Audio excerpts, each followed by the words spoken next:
All right, so hey, MSG, it's unfortunately we weren't able to go live, and I guess technology and me weren't on the same page and weren't agreeing. What I want to talk to you about today is feedback. And so I've got a couple of friends on here. Some of them from the MSG. So we got Lieutenant Colonel Nichols on with us today. You know who he is, the deputy commander up here at the MSG. We got Technical Sergeant Backus Leslie on. She's lead ALS instructor, if you don't know that. And we got Sergeant Marshak Jonathan on. He's the lead FTAC instructor. So great to have them on board. And then we got my friend Senior Whittet. I know you know Colonel Barrios too, and Colonel Barrios was we were discussing you yesterday, and he might have been talking a little bit of trash about you there, Senior. Challenging you a little bit. So anyway, I just wanted to bring them on because the MSG, you guys hear me all the time, and I wanted to get some different opinions and perspectives on feedback. So I think most people would agree with me that feedback doesn't occur like it should, at least not consistently across the Air Force. You might have a supervisor that gives you really good feedback, and then you might have a supervisor that doesn't give you as good of feedback. So what I've asked the team here to do is just kind of discuss, what's on their mind, what they think about feedback, some of their experiences, good and or bad, with feedback, some of the pitfalls that you might come across during feedback or trying to provide good feedback. And then just overall, what it means to be a good supervisor and why it's important to provide feedback. Because, we have the AFI, right? Everybody has AFI 36-2406. We can read in there. We can see what the intent of feedback is.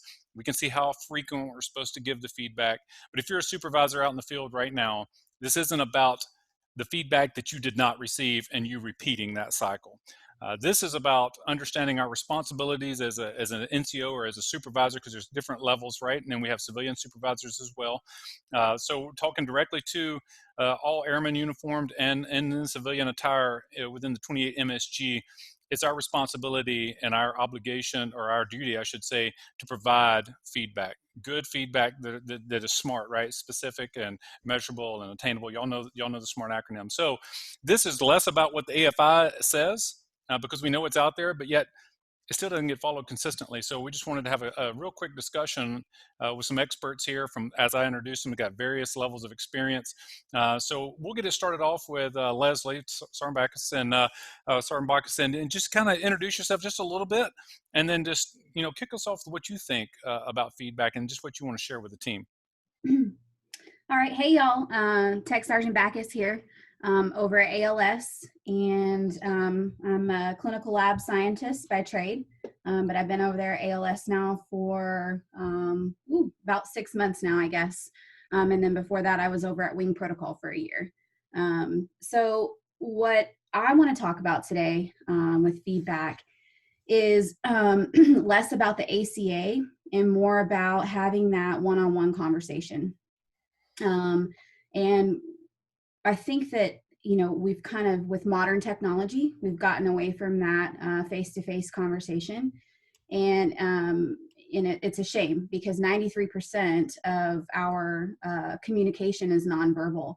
And so that's your tone of voice and your body language, right? And so that doesn't come across when you're texting someone. That doesn't come across when you're emailing, right?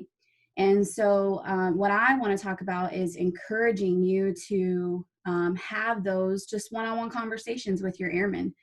And it doesn't have to be anything big, right? If your airman is doing something great, tell them they did a good job. If they're doing something wrong, tell them they're doing something wrong, right? And having the courage to do that face to face. It doesn't have to be a big thing, right? It's just that conversation to encourage good behavior and discourage bad behavior. And on top of that, having those one-on-one conversations with your airmen helps build those relationships, right? And it makes the feedback easier and easier as you get to know that person. And so that's kind of what I wanted to talk about today, is just that, feedback is not synonymous with the ACA. It's more about that daily conversation, that daily dialogue with your airmen, right?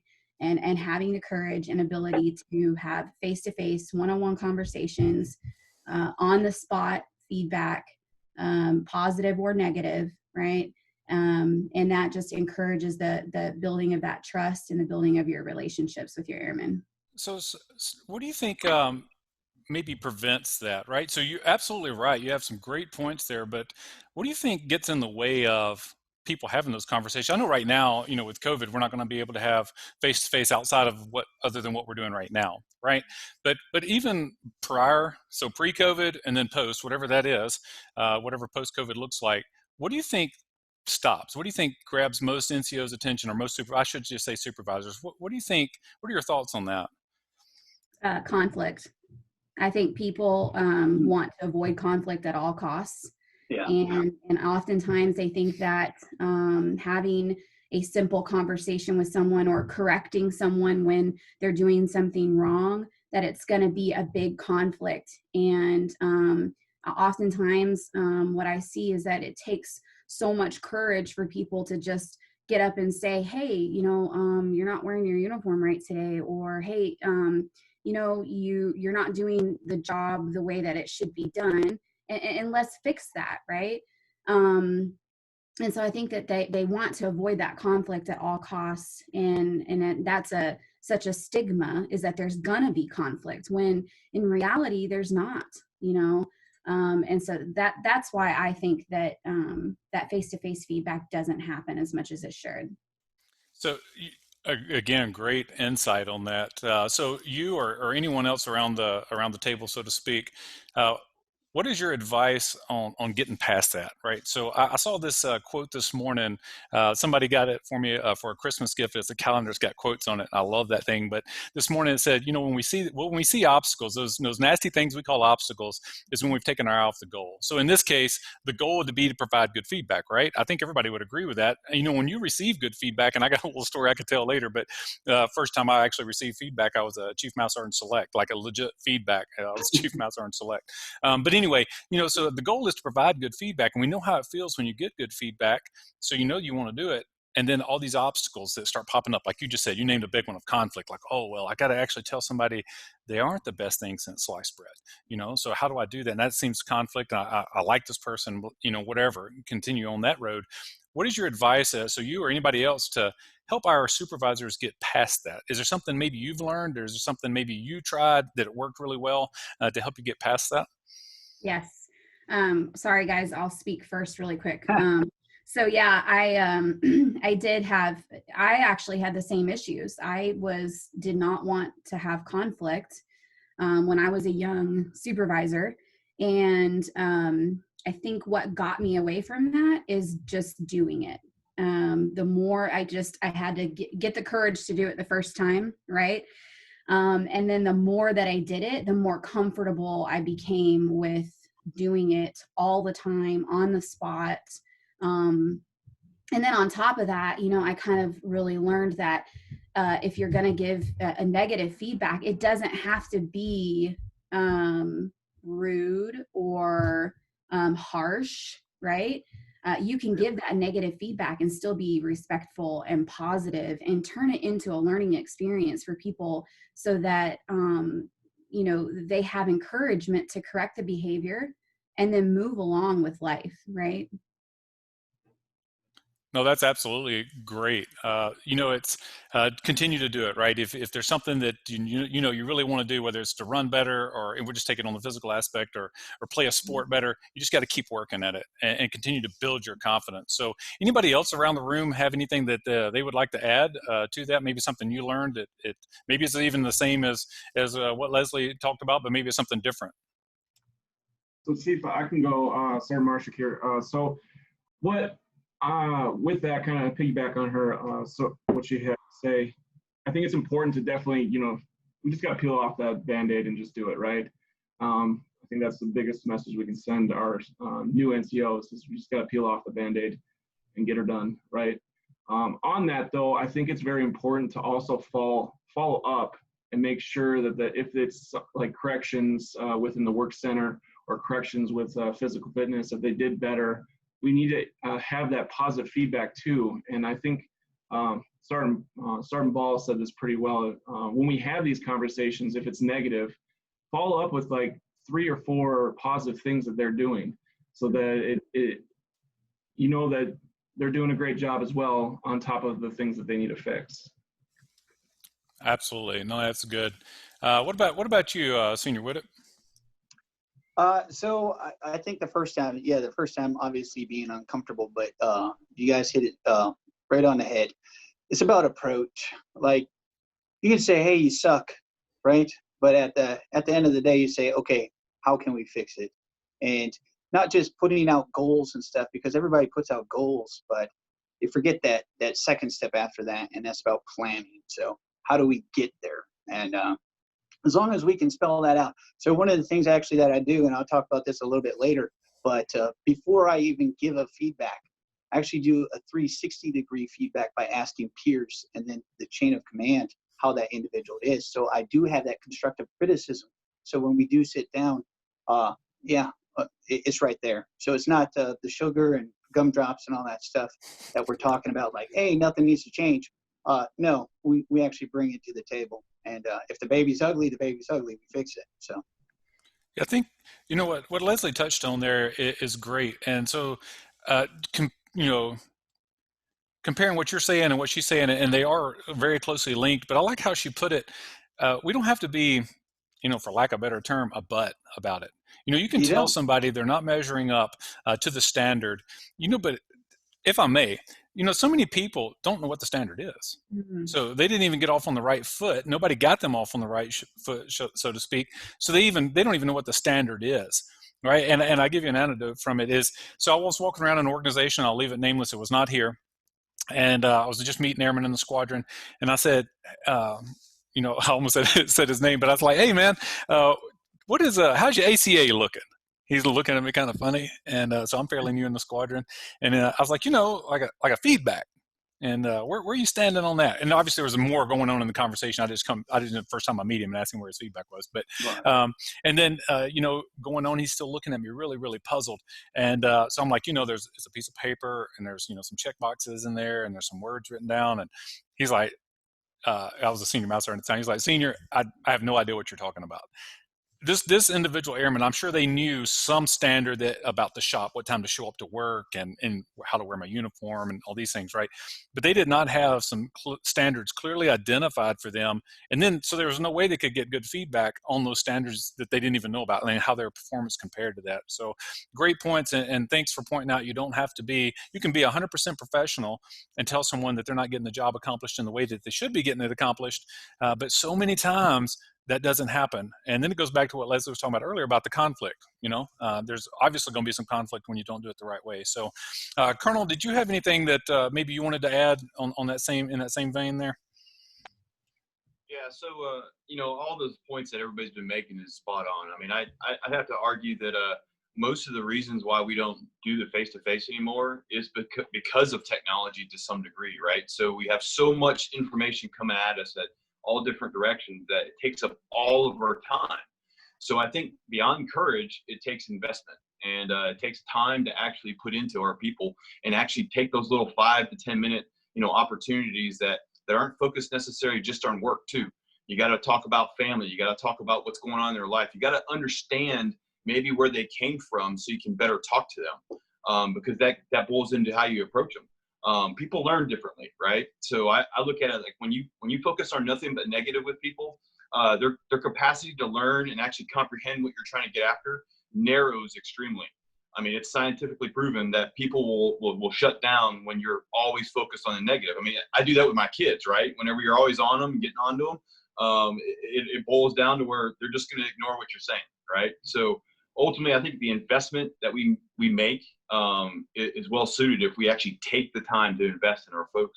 But everything else that was said was spot on, and I'm looking forward to the rest of the conversation because a lot of people are hitting some of the same points. So I'm going to be a gap filler in this conversation because I've got some extremely smarter folks on this call, and I'm excited to be just a part of it. Awesome. I appreciate it, sir. So Sergeant Marcia, you know, as I introduced you, and I'll let you give a little more introduction to yourself, but I would like for you to maybe talk to the team about, and not just the team here, but the team at large. So the 28 MSG, but then anywhere else that someone might be listening in from once we actually get the video to work right. But you know, you get the airmen when they're brand new airmen, if you will, straight out of basic training. They go to technical training, and then they land on our front doorstep here at Ellsworth Air Force Base, here at Raider Country. What do maybe as you talk to us about how your thoughts on feedback? So I know you have some personal things, your perceptions on feedback, and as an NCO, but also what are those brand new airmen expecting to receive in feedback? What do you teach them in FTAC? Because I think that's vitally important that our supervisors, again, not putting aside officially, but they know that there's a requirement for feedback. But then it also helps to know that airman that's stepping in the door, when they walk through the door, here's what they're expecting out of me as an NCO, because Sergeant Marshall and crew over there has already told them what to be expecting. Chief, absolutely. So we have an hour, about 45 minutes to an hour block that we actually sit down and talk about the ACA form. Obviously, we hit what the AFI wants us to talk about, the timelines, the dates and everything. I hit mainly on, it's not only the NCO's responsibility, it's the airman's responsibility to try to get that feedback, because it's a two-way, it takes two to tango, right? So I think that's very important that they understand that, as well as 90%, 70 to 90% of the questions they have their first year is going to be found on that benefit fact sheet if the NCO provides it, right?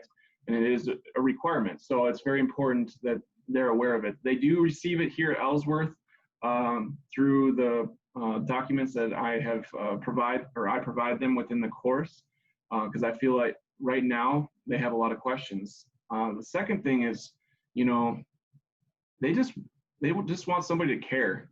And the reason I say that, I think an NCO, why I went to NCOA, hit this very hard, and it really hit me deep, is that, we got to look past the airmen, right? And we have to see their parents. What are you, Chief Vaden, obviously as a parent, what do you want your airmen or your kids to have while they're in the Air Force?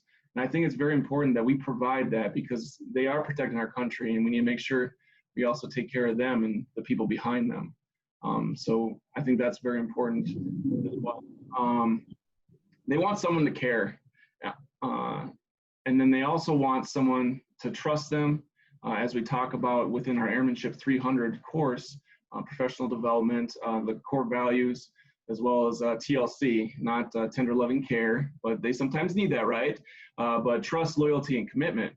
And how they intertwine and make a better, what I try to instill in them is how to use these three words to better a team.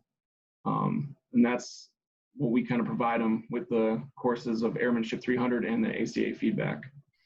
Awesome. Yeah, thanks for sharing that, because you're absolutely right. You hit on a point, and I talk to our ALS students as when I get the opportunity to do that, because they're going in to be brand new supervisors, and a side, I guess, rabbit hole on this is sometimes we do forget about our civilian workforce, our civilian airmen, and developing them as supervisors, and getting over these obstacles we talk about, expectations, understanding what the expectations are of even on a civilian coming into the workforce, right, to work for United States Air Force, what are they expecting, and same type of thing, right? So we do spend a lot of time on our military personnel, our military members, on getting them up to speed. But what I tell our ALS students, they're getting ready to be supervisors, never forget that they came from somewhere.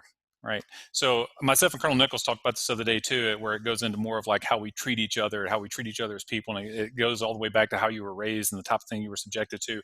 But I talked to our ALS pre-supervisors, if you will, about this. Like my son, you brought it up, right, Jonathan? My son that's going to be in the United States Air Force, he's going to be a firefighter.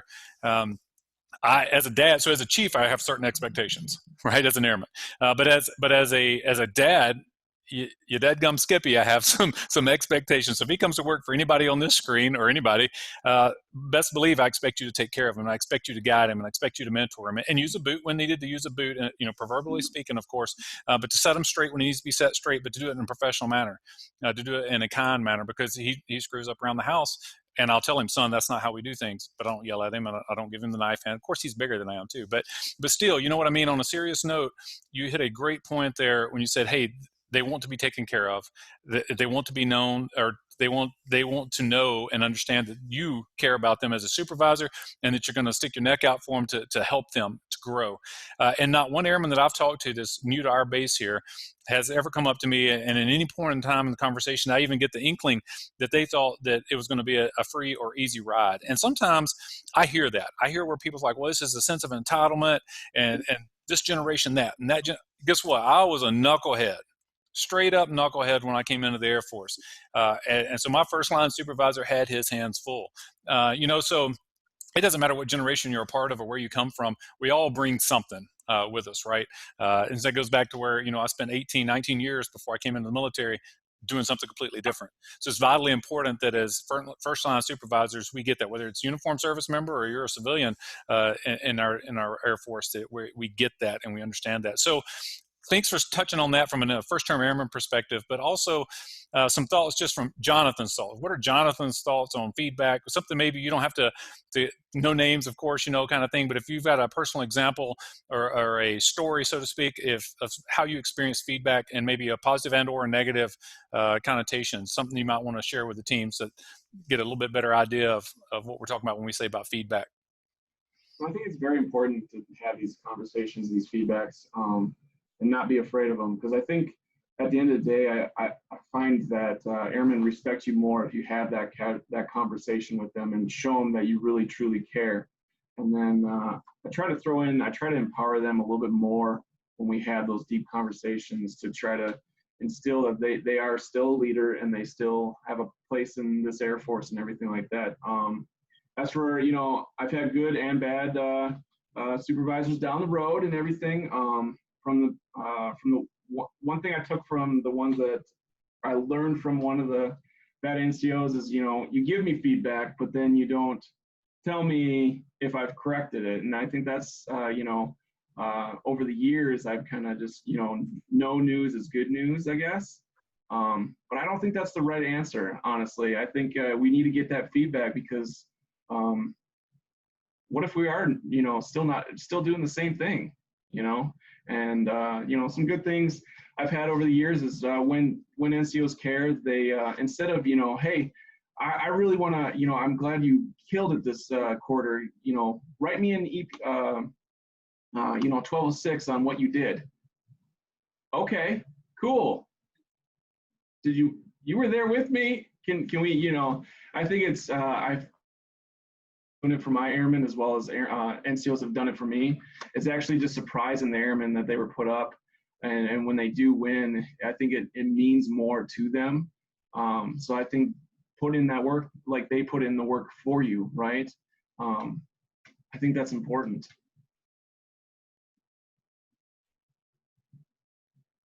Absolutely.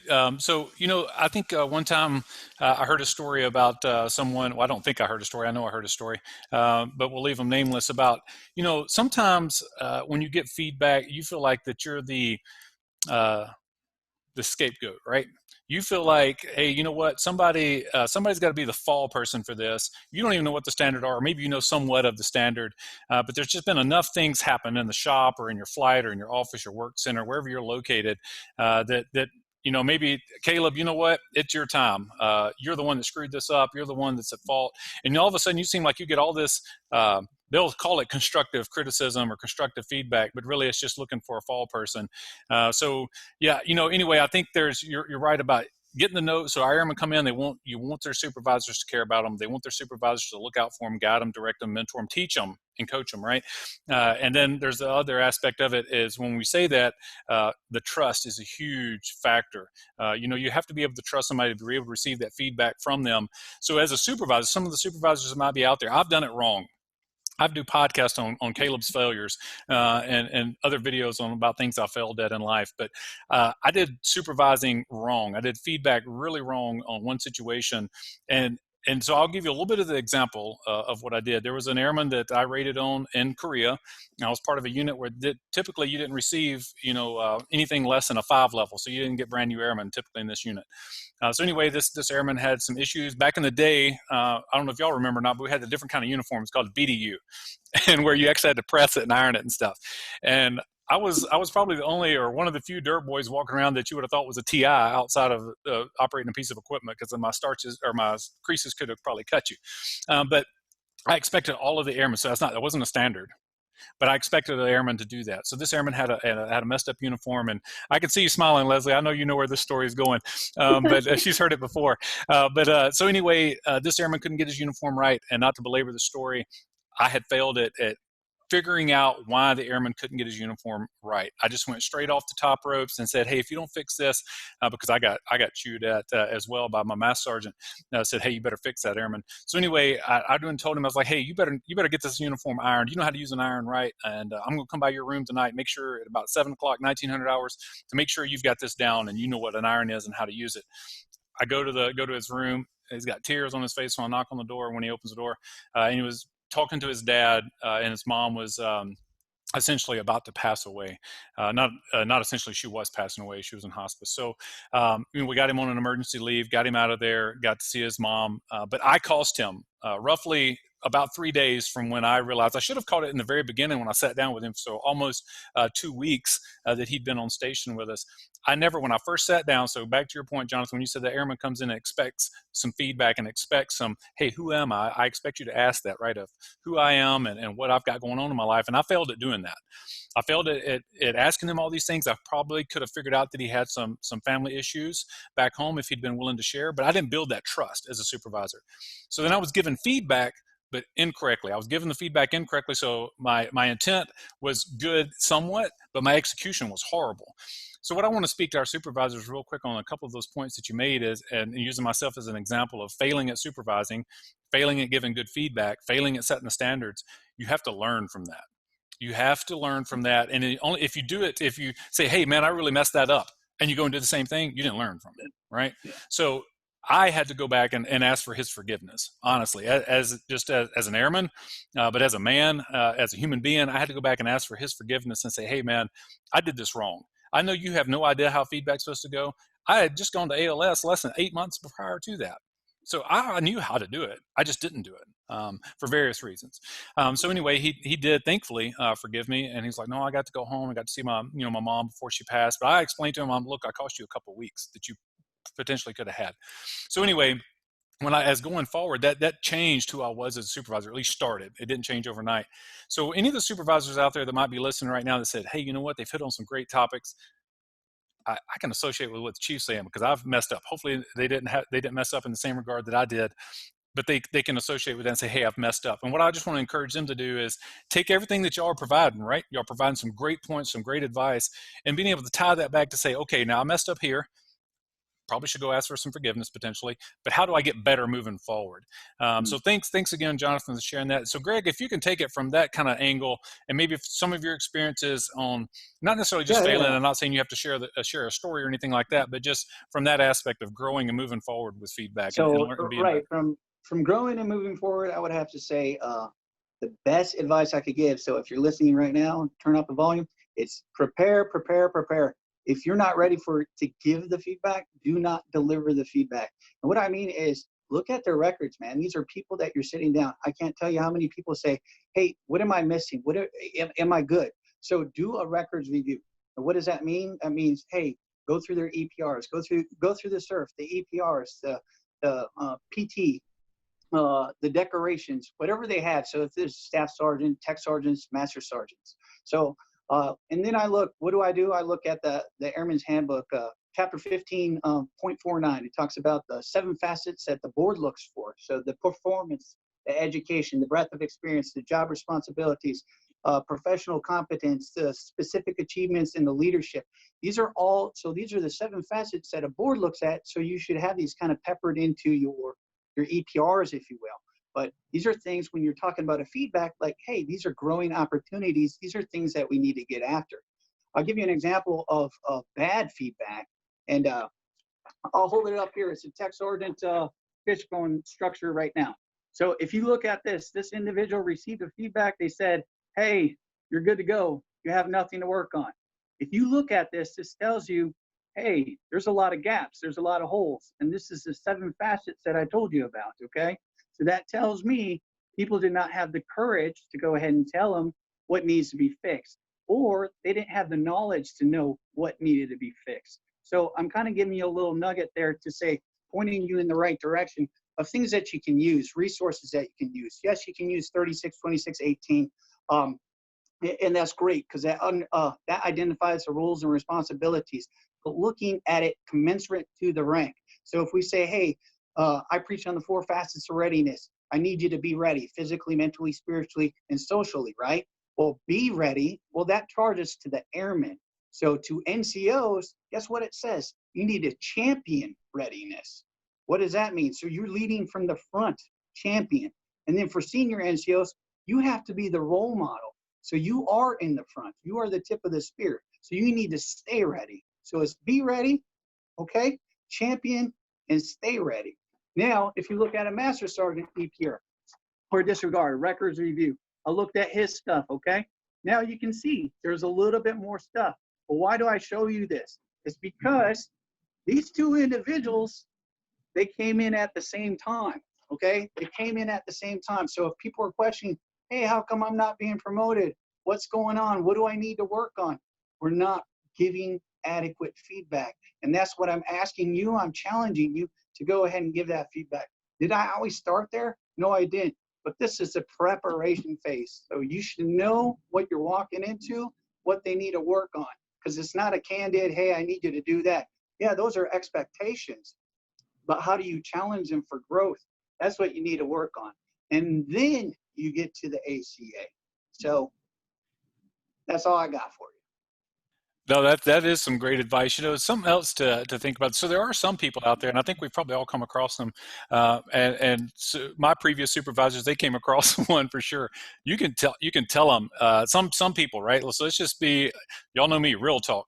Let's level the playing field, so to speak. There's some people that never get feedback. They never get the standards or ever truly understand the standards. Right. And then there's some people like me that you can give me the standards and tell me this is what I need to do. And like I said, I was a knucklehead when I first came in.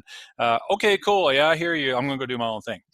So there are some people, and kind of using the example you showed there, we'll see that later on in people's careers. So I want to caution, supervisors out there as well. Sometimes you'll come across somebody and they'll have a story. All right. Oh, I've never been, nobody's ever taken care of me. Nobody's ever rated on me right. And you ask them for a copy of their feedback, and they don't have it. And then you talk to their supervisor, and they provide signed copies of a feedback that says, well, in my case, it was Chief. No, Chief, I've been giving this person feedback, I have a book of feedback, and they haven't been adjusted fire. So I know there's some supervisors out there right now, and the reason I say that, if we were live, they'd probably be hitting us up on comments of like, well, what about the airman maidens? What about the ones I sat down and I tried to talk to, and they didn't listen, right? So I want to, encourage our supervisors to continue to do that. And I talked about it a little bit when we first came on. The AFI says you must give feedback at these intervals. I gave one airman 7 feedbacks in the reporting period one time, documented feedbacks. He got much more than that, and I know Leslie talked about that before too. Of like, and everything doesn't have to be documented, right? Right. And sometimes it's a daily thing, depending on what the situations are. So he got 7, written feedbacks in that reporting period. And it was something else as a supervisor. We talked about EPRs, or you brought it up, Greg, about EPRs. I never wanted someone to get asked this question. Try it out sometime. I'm telling you, to walk around the organization, walk around this base if you're at Ellsworth, wherever, and say, hey, airman or NCO or senior NCO even, what are you getting on your EPR? What are you getting on your OPR if you're an officer? Or what are you getting on your civilian appraisal? Like, where you stand right now? And most people will scratch their heads because their supervisors don't sit down with them and talk to them about that. Like, here's where you're stacking up right now. Right. There are some people, like I said, that get that, and some people don't. So anyway, I gave this individual 7 official, formal feedbacks, if you will, multiple, conversations, and we'll leave the base nameless, but there was a place at this particular base where we'd go out. If you just needed a time away from the base to go chat with somebody, we had kind of like the ponds here, so to speak, here if you're here at Ellsworth. And so anyway, they call them lakes here. Let me tell y'all something. Real talk, those aren't lakes. Those are ponds. And it might like they're big puddles. But anyway, so we went and had a conversation, and he knew exactly what he was getting on his EPR. And this individual told me, and I won't say his name. I know he wouldn't mind, but I haven't, cleared that with him. When he got his EPR, I was like, all right, let's do the follow-up. That's another thing people miss, is after the EPR closes out, they don't do the follow-up, right? So I sat down with him, and I was like, all right, what are your feelings, man? Let's hear it. He was like, honestly, I was a tech sergeant then. He's like, honestly, Sarge, I kind of think I deserve a 3. Back when we used the numbers, that was, a little while back when we used numbers. He's like, I really think I'm kind of a 3. And so that's what we want with the airmen that we supervise. Those that we supervise, whether it's civilian, NCO, airmen, it doesn't matter, is not to have them say that necessarily, but have them fully understand where they meet the standards and where they're missing the standards or missing meeting the standard, so that when you have that follow up, there's no surprises. When our airmen sign, whether it's their civilian appraisal or their EPR or their OPR, that's not the first time they should know, oh, that's where I got marked. Oh, those are the words Right. that we're using on this today. That's cool. I didn't know I nailed jello to waterfalls and walked on water while doing it. I didn't know that. Or I didn't know wow, really, I'm on the oxygen exchange program. I'm helping trees grow. That's cool. Like maybe they didn't know where they stood, and that shouldn't be the first time they see or hear that, right? So records review, I like how you touched on that. That's sometimes like people never look at the records. They never look at previous EPRs. And like I know, Greg, you go through and you're looking at previous EPRs, trying to help people from a promotion standpoint, right, or just records. I have seen exactly the same bullet, multiple bullets on multiple EPRs. It's crazy. Like when you're doing a record review, and I'm like, the promotion boards, they see all of your records, right? You know that? Okay. So there's something else to be said, because I know I got some supervisors out there right now, but like the Airman Vadens, let me tell you about the Airman Vadens. Like everybody has a responsibility. Sorry, I'm getting lamped up. I probably should tone it down a little bit. Amy says, when I don't wear that's my wife, when she said I don't wear my hearing aids, I get too loud. So I got to calm down. But we have a responsibility as raidees as well. We should know when our feedback is due. We should ask and be persistent when we're not getting that feedback. You know what? Look at my records. I remember, again, I'm story time. I'm sorry. We'll get to you, Colonel. We're not going to forget about you, sir. But I looked at my EPR, and so y'all know me. I'm a dirt boy. And so we got these buckets on the front of our loaders, right? And 2.5 cubic yards. Greg, I know you know what I'm talking about. And it's not very big, the scoop, if you don't know what a loader is. So anyway, I was reading my EPR, and I had moved over like 300,000 cubic meters of dirt we did on the airfield. It was a crazy job. And on my EPR, it said move 2.5 cubic meters. I was like, oh, I was so upset, man. You don't understand. Like, I was so upset. It's still in my EPR. I got that EPR, and I want to burn it, but I don't, just to keep a reminder to me about how much time as supervisors. Look, I'm not saying I agree or disagree with the reporting system and what we're using right now. All I'm saying is that's the framework we're in. A lot of times you hear people say, hey, let's think outside the box. That's cool. We can think outside the box. But right now we got to operate inside the box if we want to be successful, because that's what the Air Force is using. So supervisors, do me a favor, do your airmen a favor, and write good stuff in their EPR. No, don't lie, but spend the time getting the feedback, sharing bullets. Hey, sir, ma'am, this is what I'm going to put on your EPR. What do you think? Because at the end of the day, it's their career. If that technical sergeant had asked me at that time, hey, Sergeant Vaden, I'm going to put 2.5 cubic yards in here. If he just sent me the EPR where I could see it, I'd be like, oh, hold the phone. That is not right. We did a lot more work than that. Anybody else read my EPR, if they're not a dirt boy, they'd be like, whatever, or not familiar with civil engineer, right? But to me, that was important, right? So some people look at their records that way, but it baffles me how some people don't. And then they'll have somebody like you, Greg, that sits down with them and say, why am I seeing the same exact bullet on 4 EPRs in a row? Did you ever look at your records? Yeah. And you're same people that will show up and be like, well, I ain't getting promoted. Senior, tell me what's up. There you go. Here, it's time for some real feedback, some real talk. So thanks for sharing. Colonel, told you I wouldn't forget about you, sir. What you got? All right, guys. So here's what I'm going to do. I'm going to kind of be a little more philosophical. You guys talked a lot about some really amazing things that I totally concur with. But so let's do some facts up front. So as we all know, and I know, Sergeant Bacchus, you've heard me say this before, that we're not perfect people. There's not a single one of us that are. So we have to accept that up front. That what we get as supervisors and our airmen is they're gonna make mistakes, and we've got to be able to course correct in the appropriate way. In order to do that, you got to be consistent. You got to take the time and invest. You got to have courage to be able to have those conversations with them. But as a leader, I think one of the most important things that we forget is that to build that trust and that relationship and understanding and those kind of things, we tend to forget that we have to be able to receive feedback too. I think oftentimes we are more apt as leaders to give feedback than to be willing to accept feedback. So when you say two-way street, Sergeant Marsh said, you're 100% correct in that. I firmly believe that two-way street is the way it ought to be. And the only way to do that is to be available and approachable. And, that available piece we talked about, having time and making time. There's never a time as a commander, if I had one of my airmen show up in my office just to vent or just to talk, that I wouldn't allow that. I mean, I would always allow it. Now, there'll always be an upfront conversation, right? That conversation is, did you talk to your supervisor, chain of command, those kind of things. However, I would listen to them. And then I'd give them the caveat. Hey, whatever we talk about, it's between you and I, but if I feel it's necessary, I will let you know that I will plan to have an approach conversation with your supervisor and leadership. But I'd never turn away airmen, whether they're civilian, enlisted, or officer, or even contractors for that matter. Because I think the time well invested, you'd be surprised what you find out, right? And it goes to a little bit about the 360, right? Getting feedback about an individual from other people's point of view. I think that's really important as well. So I know that was hit on. But philosophically, I want to something I thought, I read an article a long time ago. Back in 2019, it came out in Harvard Business Review. The article, about developing employees was focused on the feedback fallacy, that most of us believe that, feedback is so important to drive performance and success and excellence and all those kind of things. Really just the purpose is to make people better. Well, in that article, it's interesting because they highlight the reasons why we believe we need feedback in order to get to that end game, right? And there's 3 theories that they hone in on. The first one is the theory of the source of truth, which is essentially how other people are more aware than you are of your own weaknesses. And the only way and best way to actually get better is to have them show you what that you cannot see in yourself.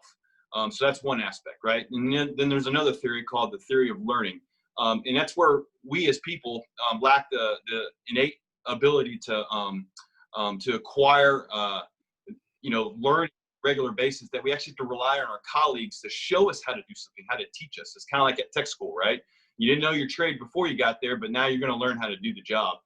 So you need that feedback to develop those skills that you might be missing, right? And then there's the last theory, the theory of excellence, right? Where we believe that, great performance is 100% universal. Everybody wants to perform at the highest level. It's certainly, you can analyze it, you can describe it, you can even define it. And in fact, oftentimes excellence is easy to define because it's all someone's perspective of what they think excellence actually is. And what's interesting is we believe that when we see excellence, that it's transferable, that it correlates actually to each other as individuals. Well, that's actually false, right? And what's funny is all 3 of those theories it outlines in that article that it's extremely false. All 3 of them are incorrect because it's so self-centered. It's focused on what we believe we think we need, when in reality, that's not how feedback should be accomplished. And what it boils down to in the end is that, it goes through it, the scientific means and all the kind of articles and research that were done to support their thought process. But what I honed in on was the last sentence of the entire article. And I think it hits to a lot of things that we talked about today.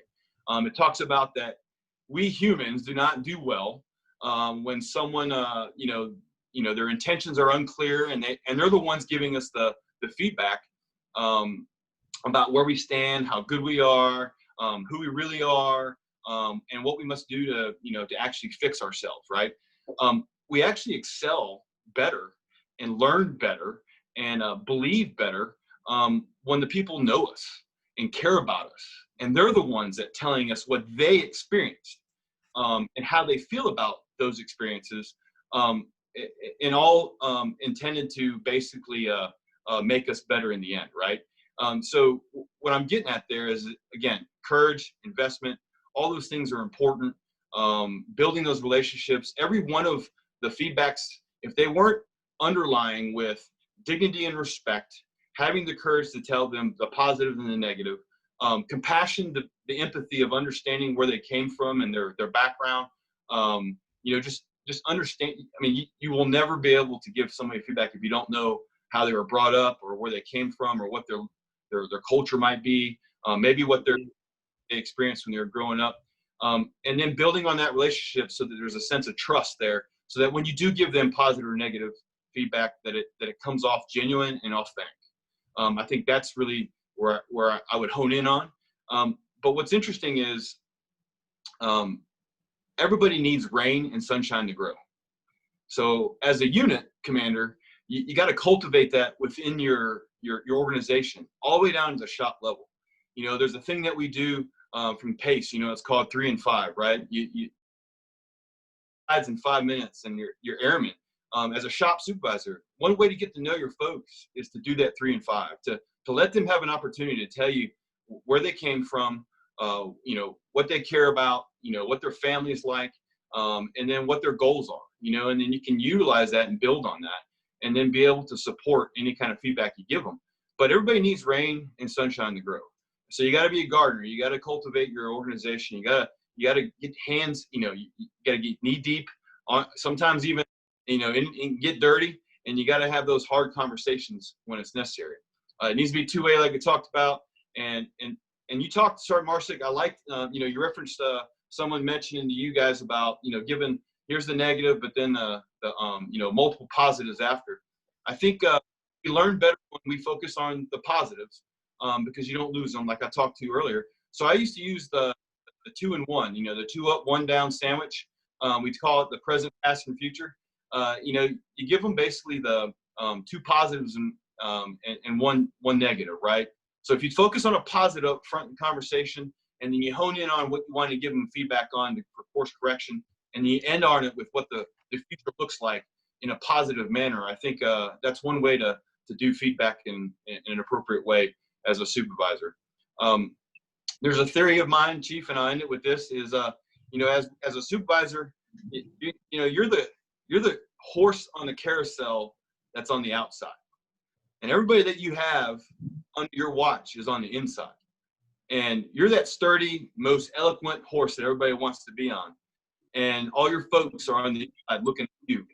And you're the one that's in between the outside world of that feedback. And you've got to be able to take every bit of that feedback and then look at them to the inside, because they want to be where you're at. And you got to look at them to the inside and give them the feedback that though your experiences and though the things that you think you believe is where they should go, it isn't necessarily the way that feedback should work. It should be about giving them how they look from the outside, so that they have a better understanding of maybe those percent that they did not have before. So you're the person on the outside looking in, and they need to see that from how you perceive their performance and their actions, and then give them your thoughts, and hopefully that'll make them grow as better leaders, and maybe replace you someday. Chief, that's all I got for you guys. Thanks, sir. That's awesome. So like with everybody else, I'm taking notes here. I'm not just looking down, falling asleep. I got my notebook here, taking notes. And, something, I say a lot. I know people get tired of hearing me say it, but we can learn from each other no matter what the rank is, no matter what the position is, because we all have different experiences. So every time I'm talking or chatting with people, I got my notebook out and I'm writing things down. And so Chief Wright, I write a lot down from Chief Wright. I need like a direct feed just so I can just scribbling all day. But, he talks about being the victim, the villain, or the hero.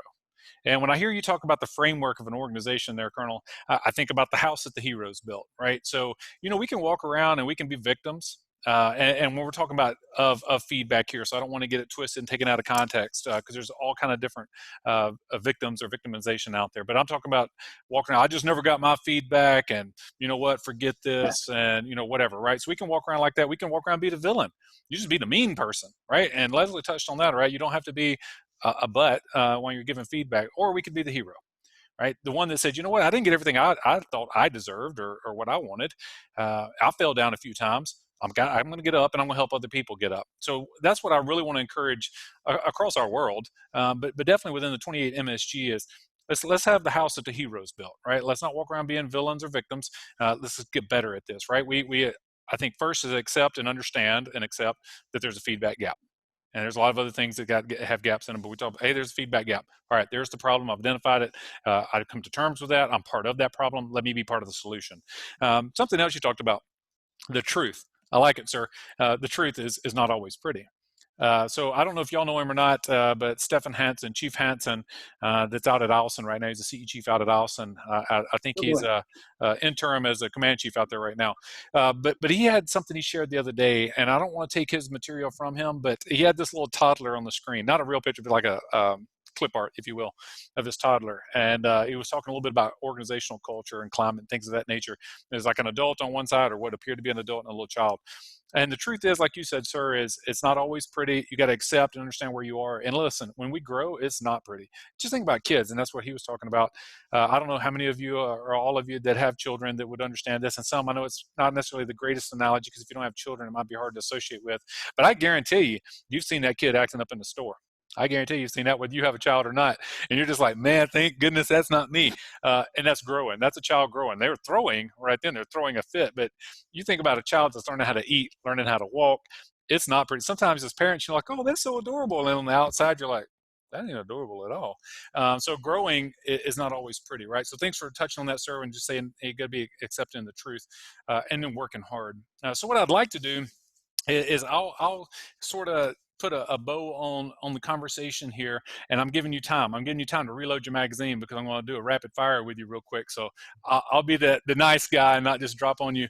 What I'm going to do is go around the room after I have a little piece to say. I'll go around the room. I'll hit Leslie, Jonathan, Greg, and then back with you, sir, at the end to send us out.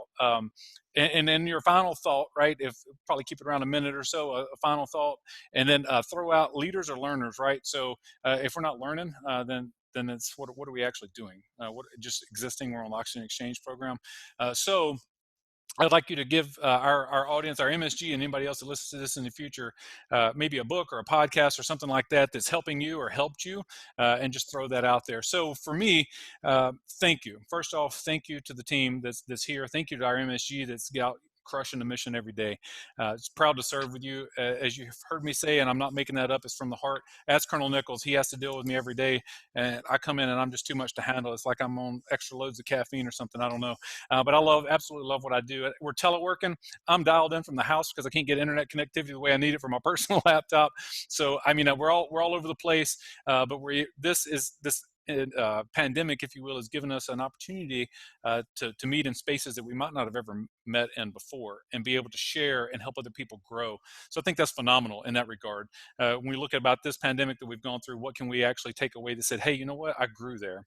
Wasn't always pretty, like we just said, but I grew there, and this is just something good we can continue. So even after post-COVID, whatever that looks like, I really want to keep things like this. So just thank you for taking the time to dial in and to share your advice, share your wisdom to help our team grow. And that's Big Airman all across the globe, if you will, and anybody else that can apply this, even from a civilian organizational standpoint.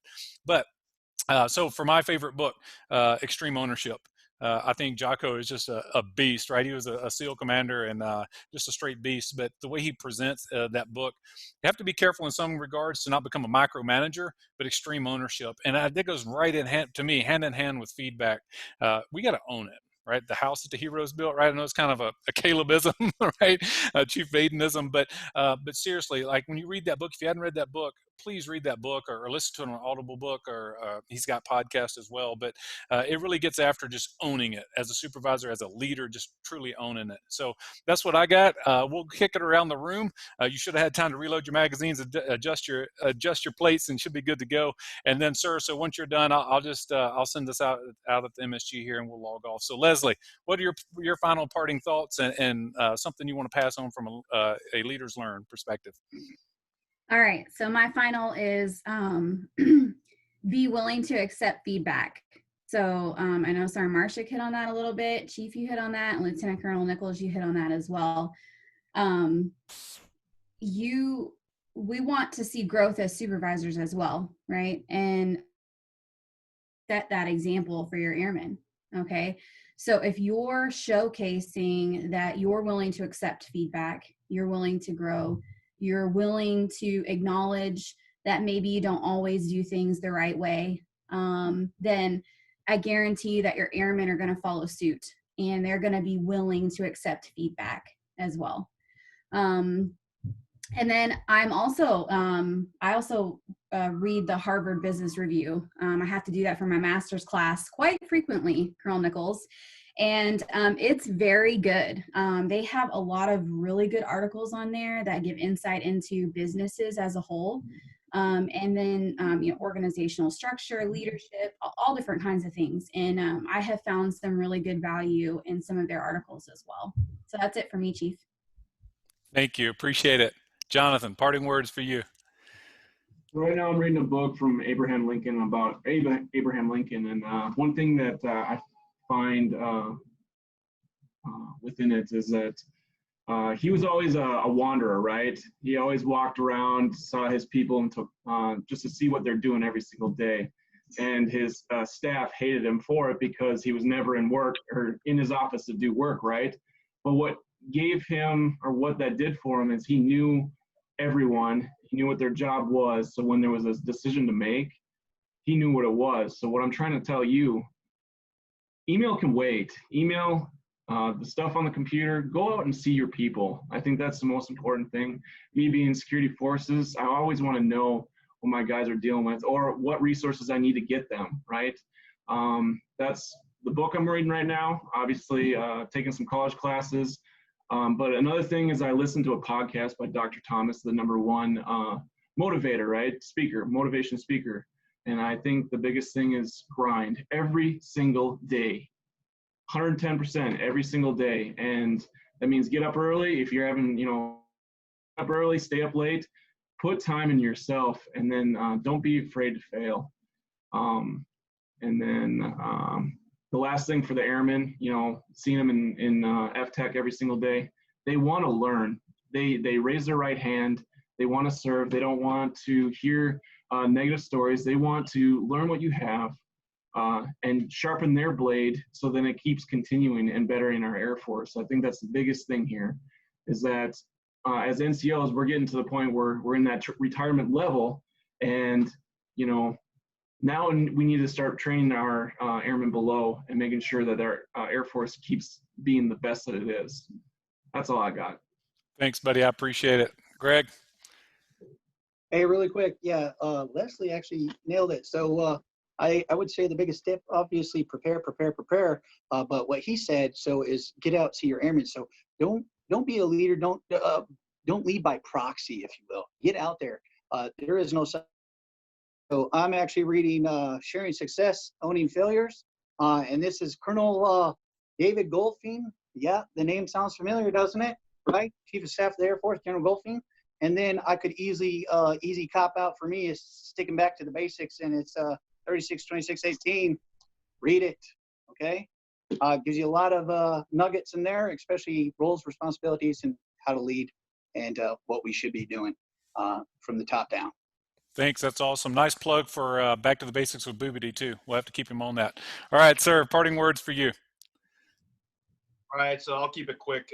Bottom line for me is that you got to know your folks, and the only way to do that is to, as you guys all talked about, is take the time and invest in them.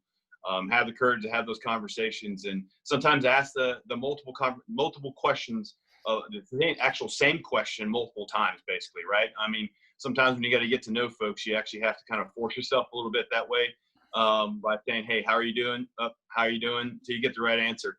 But bottom line is to build those relationships, not tear them down, right? Keep the door open. Make that time in person for those that you care about and those that care about you. And what's interesting is multiple perspectives is really important. If you always have the same people that you lean to because you're similar, you'll tend to replicate problem. So the idea there is to make sure you surround yourself with a team that's not a carbon copy of yourself. Arguably, I think that's the most important when it comes to getting true, no kidding, honest feedback. And ultimately, too, you can utilize those strengths and weaknesses better the organization as a whole. As far as reading material, so no offense, but I'm an engineer. On the literal side, reading if it has large pictures and coloring book kind of thing, I'm from the South too, so I'm a little not really about reading, but I read short articles. And to be honest with you, those are the most influential because I can digest them, take the quick nuggets out of them, and do those things. So Harvard Business Review is certainly good, but as far as a book that I've read in the last couple of years that I think has changed some of my perspective or reinforced some of the already perspective that I had is Dare to Lead and Brene Brown. I mean, ultimately, there's a lot of things that are in that book that I could read it probably multiple times and find more information about how I can apply it to my life, not just at work. And and probably I just would end on this thought, Chief, that where I believe some feedback or receiving feedback is because they believe that when they take this uniform off, that they're a different person, or when they put it on, that they're a different person. In fact, they ought to be the same, and that's how you become genuine and authentic. That if you separate between the two, that you're the same person, then all things are easier. You don't have to think who I need to be today in order to impress somebody, or maybe need to do something different just to get my point across. You ought to be the exact same person to the very nth degree that you can possibly be, both on and off duty, and it certainly will resonate in everything you do. Absolutely. That's awesome. So heroes, thanks again for your passion. Thanks again for your leadership and showing your heart on the situation. And it says a lot about your character and as leaders. So just again, thanks so much. And we out here.